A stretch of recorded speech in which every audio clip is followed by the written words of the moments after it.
So the other day I was thinking about green spaces and green spaces in cities because there's a current move to try and introduce more green spaces into urban areas. And one of the ways of doing this is by making streets have lots of trees.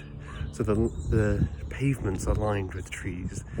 And this is how they justify, okay, we've developed more green space. The difficulty with this sort of thing though is it's not truly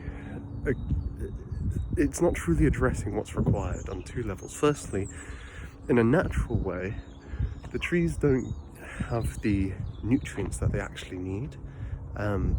Trees share nutrients under the ground through their roots, and they share them with other trees. And they have a kind of network where they communicate via these roots, by vibrations in the roots, and are able to help each other. If you just have trees in a line, they're unable to build those connections that are required for them to grow healthily and sustain an ecosystem. But I think connected to that is a broader point, which is it's not just having organic life, biological life, that's important when it comes to green spaces. What's also important is having a space which is just there to enjoy that green space.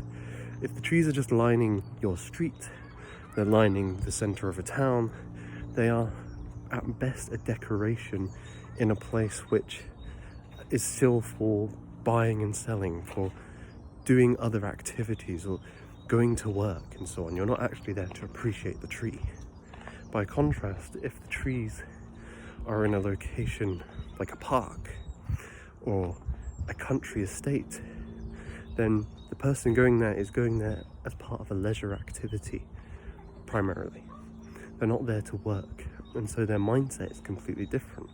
They can start to enjoy a whole environment, and that's the other side of it too.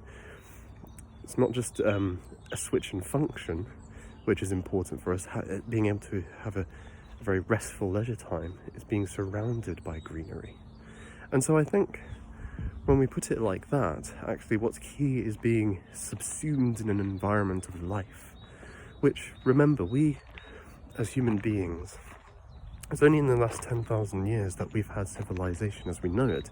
Most of our history, hundreds of thousands of years as hunter-gatherers, this is our natural habitat, being in the outdoors.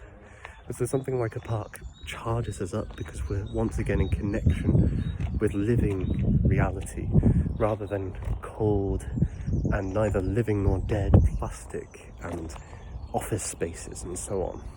They're so important to retain these true green spaces.